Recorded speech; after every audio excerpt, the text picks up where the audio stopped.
From sunny Southern California, this is the Executive Housekeeper 101 from HousekeepingRehab.com. Here now is your Executive Housekeeper, Abel Josephson. And you're back. Ooh, I like it when you be coming back now.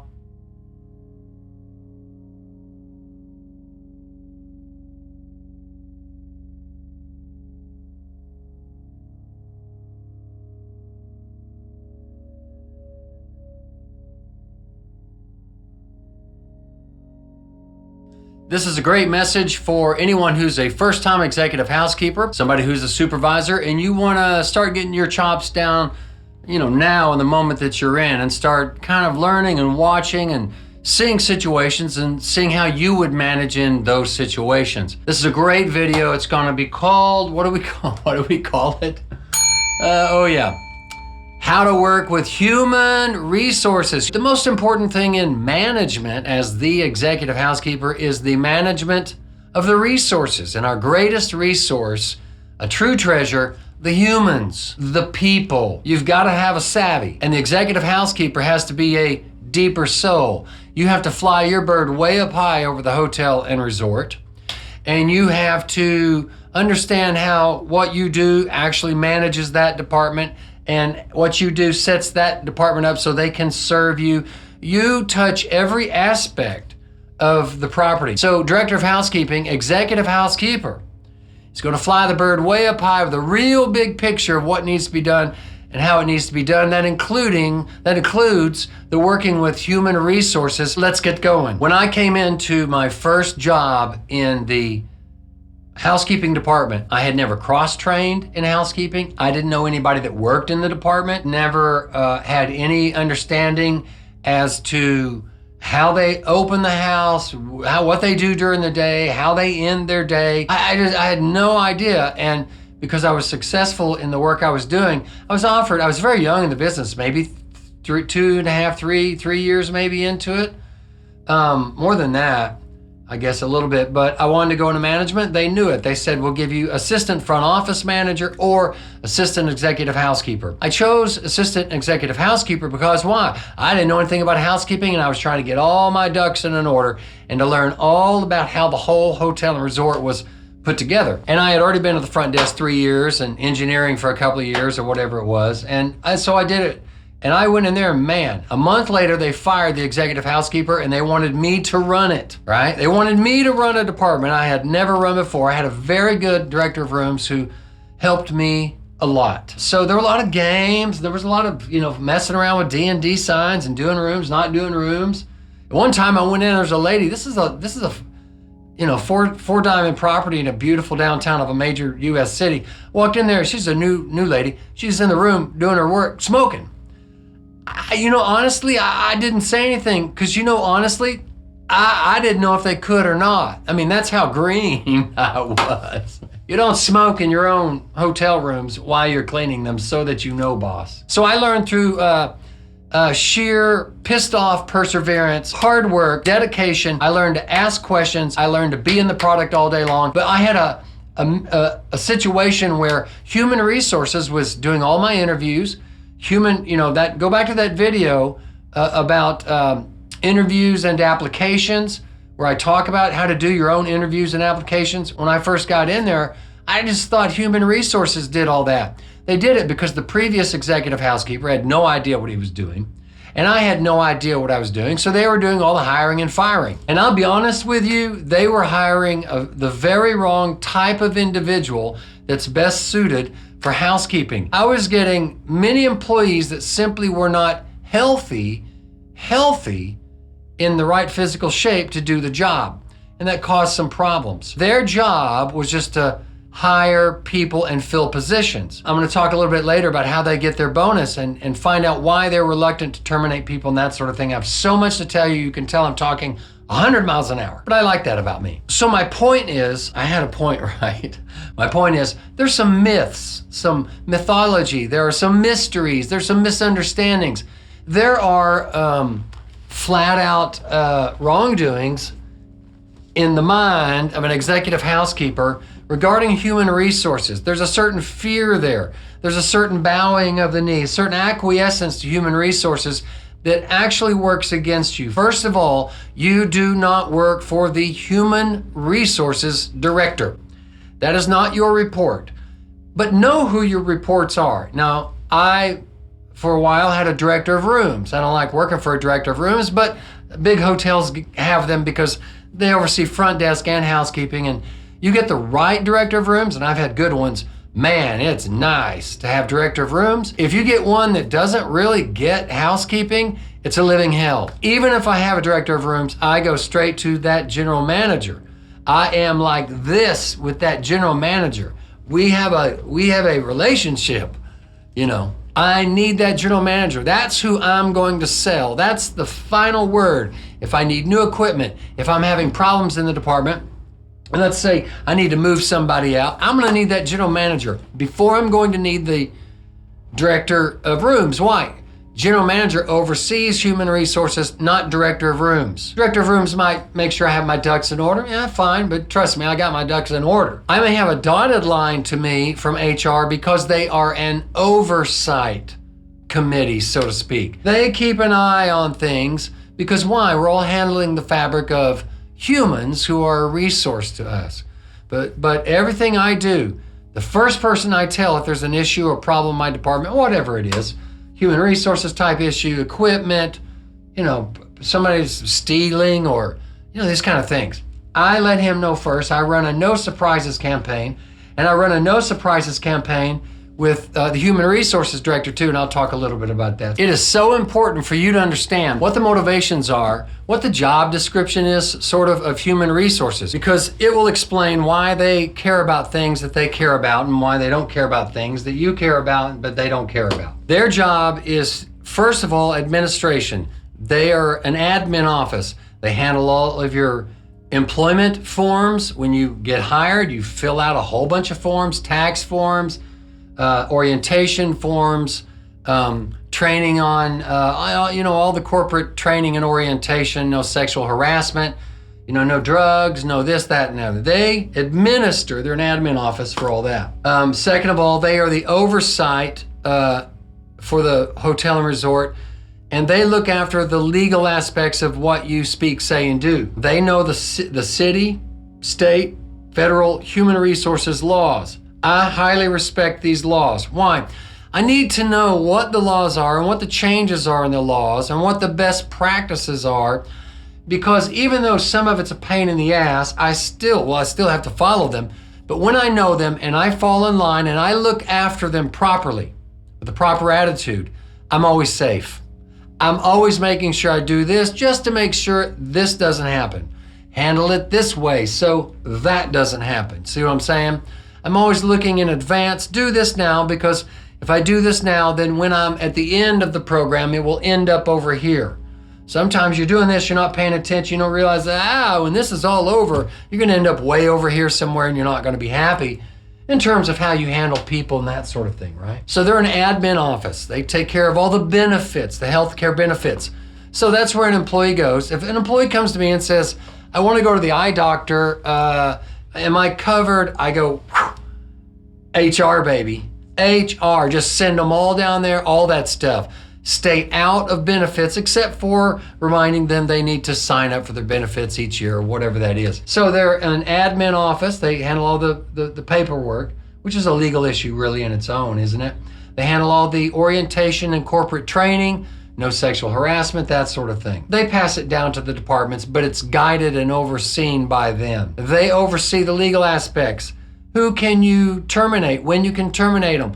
Who is in a protective age group, right? I'm in a protective age group right now.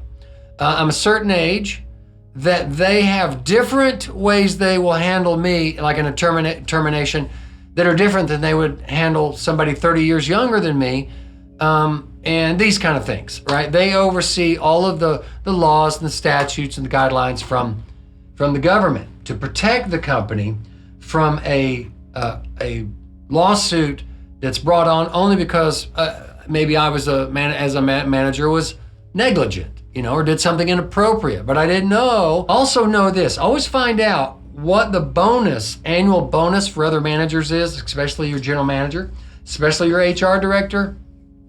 Find out what the company uses to determine what percentage of bonuses at the end of the year that person will receive. Why? So you can look after those things and help those managers be a success in those areas that make their money. A lot of managers do not want staff and employees to know that they even get bonuses. They don't want them to know how they do what they do and how much they get and that sort of thing. But you as an executive housekeeper, you need to know a couple of things about human resources. A, turnover. The corporation will look at a director of human resources and they'll give them 5%, maybe 7%, maximum 10% turnover.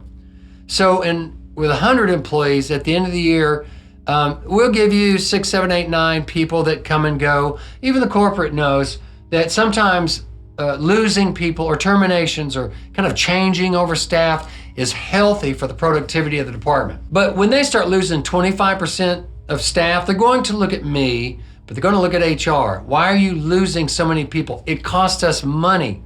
Somebody that's in training is unproductive time. We're paying an extra person who's really not carrying their weight yet. So turnover is very important. So you have to be on the team of that human resources director and help that person keep turnover down so that they get their bonus. You think, well, who cares? What's it? Because this is how we work as a team. And if you keep failing to maintain employees, after a while, it's not going to be HR. They're going to look at you and go, what is your problem? And move you out or change you or whatever, correct you. So you want to learn how to prevent turnover and when to turn employees over. And that's something you learn as you go. I'm not going to get all into that. I'm just giving you a big picture as to how to begin your thinking and organizing in your mind about where to go and how to set your office up as you work with human resources in your department. All right, so organizing your office, right? So you want to have everything in your office that human resources has in their office. If they have a filing cabinet full of employee files, you got the same files in your own filing cabinet. Part of how you build that is when you get a new employee, you copy all of those files they have, those forms that they have to fill out. You copy those and you have your own set of those forms. You shouldn't have to go to human resources. Look, they're busy. Don't go to human resources. Can I have a 10 W-2 and a W-4? And can I have the orientation, this and that? And can I get a blank application? No, you have all of that in your cabinet so you don't bother them. That's part of presenting that image that you're self-sufficient, you know what needs to be done, and they trust you're taking care of it. When you get a new employee, right? And the only thing that they have to do is run a check on Social Security card or the legal background check or that sort of thing. Great. If every time you have a new employee, you have to go to them and which one do they fill out? Okay, give me one of those. And can you make me a copy of this? And they don't like that. They're sweet while they do it because they're sweet, because they're human resources. Sweetest people, sweetest acting people you'll ever meet. But they don't like that. Have it all and they'll be impressed. You come, wow, you've got the application. The next thing is the W-2, then the work waivers, then the right to work law signature, then the orientation, whatever the documents are all in order. And you hand them over in a nice file, preferably the kind of file they use for their office. So all they have to do is take their copy and put in their filing cabinet, but you got your own. Why? Hey, you know what? This employee has been here for a year and a half, and they're telling me they can't work on Sunday. Let me go get their application and see what they agreed to. This is an agreement, right? This is an agreement. And if you say, I'm able to work 7 days, and they mark 7 days, you say, look, this isn't gonna work. You told us you could do this. And so we're going to do that. Now for me, if you can't agree to work 7 days on any shift and do any job, I won't hire you. Even if you're hiring for the laundry, you have to be willing to be a houseman, have to be willing to be a room attendant. Why? I have to reinvent my department sometimes because people call off these things. Oh, and by the way, as much as possible, when you have a problem with, a work-related issue and you have to write somebody up, always have a witness in the office. If you have a female employee, you have a female witness when possible. If you have a male employee, male witness. If all you have is a male supervisor, that will be fine. Let me tell you about counseling employees, especially females. Never be alone in the room with a female employee with the door closed. When I go into a guest room, I have what's called a bone. We call it a bone. It's just a little rag wrapped in tape. I'll have to show you how to make a bone one time. You're gonna love it. I stick it down on the door and I close the door. So the door's closed so guests can't come and see a dirty room with sheets and towels they're gonna sleep on the floor. It's nasty. I need to talk about that, doors in a hallway. Anyway, I just make sure there's something there to keep that door open so that at no time somebody can put a key in, a supervisor put a key in, come in there, and I'm alone with a female employee. What does that look like? I don't know, but I stay away from the appearance of evil. That employee knows I am not locked in here with this male manager. Maybe they got a bad attitude about you or something. You can say, if there's some issue, look, I did not even close the door. There's nothing to hide. So, you know what, these kind of things are just good things to know. Okay, now, human resources has a lot of, they have a lot of rules and guidelines for me as a director, right? I respect them all. I'm an expert on them. I want to know exactly what they need. And in the priority of my day, I'm going to make sure anything I'm doing that's going to affect human resources is taken care of and they're provided for. Same for every manager on property. Why? Because once I've taken care of everybody else, I'm free to do whatever I want to do in my department with my time or with the time of the people. But I do have some rules for human resources. And over the course of time, I let them know. One of them is this: I don't ambush anybody. I don't ambush my department. I don't go into rooms out of the blue and do an inspection and hold somebody accountable and lay a big heavy hand and all that. I don't ambush people. I am not to be ambushed as a manager. What's that mean? Let me give you an example. I'm up on the floors where I am wont to be. I'm on the floors all the time. I'm in the product. I'm all over the building, constantly making notes. What do we need to do? It'll never be perfect, but it can always be better. You know, and I get a call, such and such is calling you. Can you come to the Human Resources Department? And I go to the Human Resources Department, and there's the assistant director of Human Resources. There's the director of Human Resources. Oh, look here, we have one, maybe two employees who have a grievance or a bone to pick with Tallboy.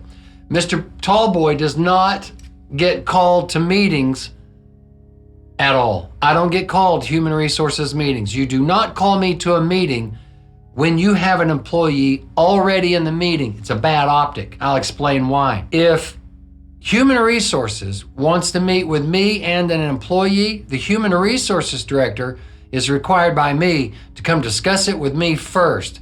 We're going to lay the groundwork and work together on this meeting. I am not called in with the appearance of a subordinate, certainly not to that employee. Why? It confuses the employee. I'm not called to meetings, just flat out. If I go and I find this situation, it's happened to me. I was plagued with it in one department one time, and I had to put an end to it. I said, look, I am busy right now. I cannot meet with you. That director of human resources cannot make me sit there and sit in a meeting. I'm going to say it's not good. We can reschedule. Oh, I'm going to take total control of that situation very professionally, very calmly, but very pragmatically and to the point. What did you need? Okay, right now is not a good time for me. You guys go ahead and talk, and then you and I can talk later. I'm not going to be called to a meeting, and they've already started a meeting. That's crazy, but sometimes human resources directors do this nonsense. Not me. Second of all, nobody is going to go outside of my department for any reason, including human resources, until they come to me first. If somebody goes to human resources and they express a problem, that's fair. That's an open door policy. But when human resources director talks to me about it, I'm going to say this: look, send them right back to me. I don't even want to discuss it until I have had an opportunity to assist this employee and hear their moment and hear their message and do what I can to work with the people I manage. I just am not going to hear it from anybody else. They must come to me first. If I cannot satisfy them, trust me, I myself will send them to the Human Resources Department. But I have a regulation, I have a rule, I have a guideline, I have a methodology. You come to me first, and if we can't resolve the matter, I will send you to HR. But if you bypass me, I won't even have the conversation with HR. And if HR doesn't support that, they've got something wrong with their way of thinking. Employees must know who is in charge. If they do not know exactly who is the final word in their department, they get confused. They cause your department to break up into fragments and tribes. And some of them follow that person over there, and some of them follow this supervisor, and some of them follow me. No, they all follow me. So I have to be pragmatic and smart and kind and resonant and on my game and intuitive. I have to be a deeper soul and lead in a way to where everybody knows I'm the final word. The buck stops with me. Here's what I want employees to understand. I decided to hire you. Only me will decide to fire you. It's up to me. Your whole life is right there in my hand. So I have a respect for you, for the life that I guide and lead. I demand a respect for me. Why? The situation requires it. The situation requires that certain things be done in a certain way. Some employees will go to another manager and bitch and moan and cry. Oh no, he's doing me wrong. I can't even. No. If I find you going outside of my department with a grievance, especially to a front office manager who's your friend, or somebody who is in reservations now, or front office who used to be in housekeeping, I put an end to that, lickety split. No, sir, no, ma'am, you don't do that. And I go to those managers, touch not the Department of Housekeeping. You will have no interpersonal employee-employer conversations with the staff that I oversee. Sometimes I have had managers want to go up to the floors because a room wasn't cleaned right. For some reason, they knew that person cleaned it, and they were going to go up there and chastise that employee. Man, I will let that manager know, stay off my floors. You keep your nose out of my department, and you don't approach any employee until you approach me first. I fight and stand up for my staff. And you have no place in this department. Your department is over there. If you have an issue, come to me. If you think it's something you need to skip me and go to HR, go to HR, go to the GM, fine. Do not ever go straight to one of the people under my oversight. Not acceptable. So you have to have these things. You have to have a no muscle. You have to stand up. You have to fight. That's a tremendously confusing thing for a front office manager or a front office supervisor to go up and tell a housekeeper, to confront them in some sort of corrective disciplinary matter. No way is that going to happen in my department. And there's only a couple of things in my hotel world that I raise bloody hell over, and that is people coming outside of my department and messing with the people in the department. No, you stay out. Nobody outside of my department confronts my employees without going through me. And then I decide if that employee needs a confrontation. I'm not going to go correct an employee because you want me to go do that. Stay the hell out of my department. So see, they have some rules. I got rules for me too. And you have to be careful because if you're not a strong leader, if it's not clear to everybody about how you operate in these things, people will simply walk around you and walk over you. More importantly, when working with HR, they must see a spine, they must see a strength, a leadership, a clarion call within you that lets everybody knows how the things should go and how they shouldn't go, so there's no gray areas. So they, can trust you. Human resources needs to trust that left up to Abel, you know what, he's going to be prudent, he's going to be kind, he's going to be professional, he has his ducks in order, he has his documentation in order. These things are very important because when it comes time to terminate somebody, you want them to understand that you have done everything that you can to keep them employed. Remember, their job is to keep turnover down. But when they see you with intelligence and wisdom and kindness, have worked with your staff to the best of your abilities, and have pursued and given patience, pursued all possible avenues of working out a resolution, when you get to the point where I'm firing this person, they'll go, all right, bring them in, let's do it. I never fire anybody with human resources in the room. I hire you in my office with a supervisor witness. I fire you in my office with a supervisor witness.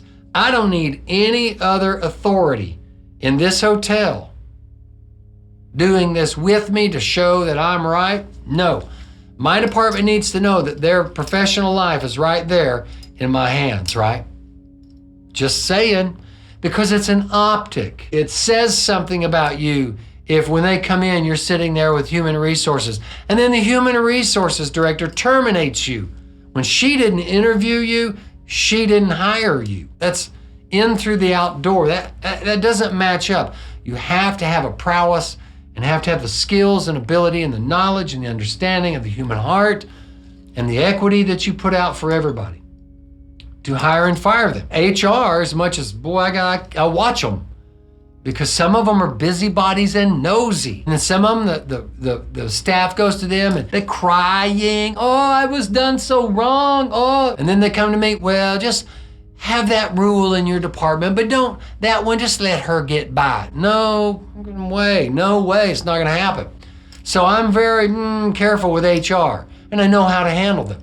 And I stay out of their business and they stay out of mine, but why? I take care of all of their business with a record and a history of judicious, prudent equity shown to everybody.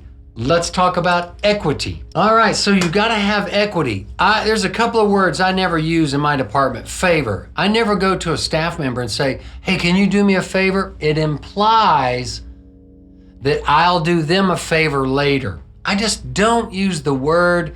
That word has a definition. It affects the mind. I don't use the word favor. Here's the other word I don't use is fair. Life is not fair, baby. Fair is subjective. What's fair to this person is not fair to that one. You know? So I never say the word fair. I never say the word favor. Think about the language that you use. With words comes sort of a psychological optic. It causes them to see things in a certain way that in truth they may not be. Human resources wants you to have equity. Equity means just equal treatment. The process by which you go from A to Z is equitable with everybody. There's a process. You need to let people know what your processes are, what your expectations are, and have equity with everybody. It's very important that human resources knows this guy provides equity or equality.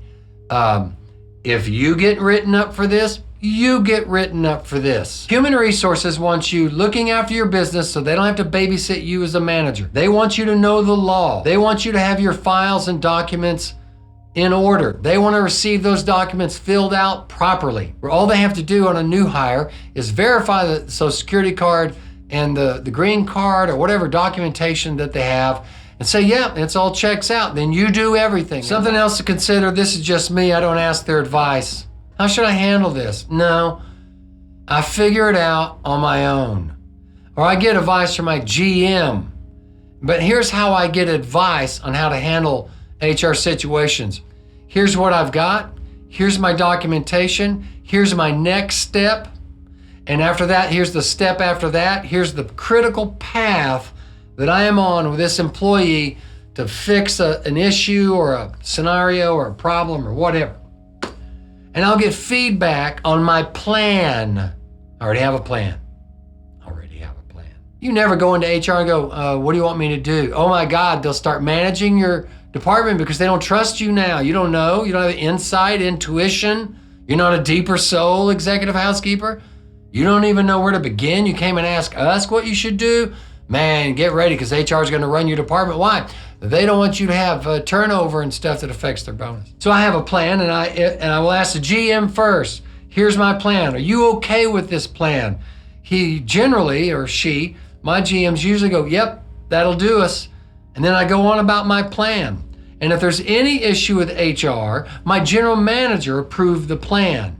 If I go to HR, they tend to be mollycoddlers. That's a Texas word. They tend to like soft pedal stuff. As soon as somebody cries when you're firing them. I had a HR director. I finally got this person with equity and in a proper method to the point of termination. You're fired. Get out. We're done. You're crazy. You don't do good work. Get out. Well, oh my God. It's like that. As soon as the person started to cry, oh, but the HR director, well, okay, well, you know what? We'll work with you a little bit. I know it's tough, and you ride the bus to get to work every morning, and well, let's just, okay, let's calm down. Just calm down. Listen, just go back to your work area and let's continue. But you know what? Be on your toes. Let's not have this anymore, okay? And I'm like, dear Lord, baby Jesus, I just got to the point where I could cut the cord and solve all kind of other problems in the department by terminating this employee. So how do you avoid all that? Give equity, be respectful, be kind, be professional, know your law, be organized in your filing system, and never ask advice. Already have your plan, have them comment on your plan, but don't ask them how to do it. Just something to know. And work with your GM first, because he's gonna back you up when HR goes, well, I don't know. HR answers to general manager. Never forget that. They're not above general manager. Never forget that. Finally, and listen, these are big picture things to give you an idea of which way to go, right? If you know your direction, the direction will tell you what to do in the little picture to get there. Nip it in the bud. Nip shit in the bud. If stuff goes wrong, fix it that day. If this person does not need to be doing that, fix it the second you see it. You have HR problems because you've let it go on 8, 9 times, and 2 or 3 people are doing it. Now you've got to start all over with everybody, right? You keep a not a strict hand, right?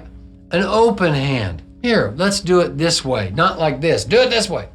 But nip shit in the bud, man. Don't wait around till stuff's gone on, because you set precedents. And then when you go after this one, then they say, well, you didn't do it with that one, and they do it, and this one does it, and before you know it, all hell's broke loose.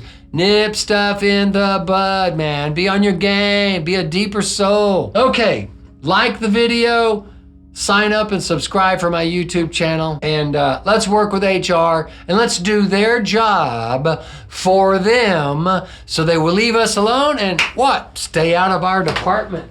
We want them to stay out of the department. The hotel and hospitality industry is a type of entertainment and a form of show business. Thanks for visiting the Executive Housekeeper 101 with Abel Josephson from housekeepingrehab.com.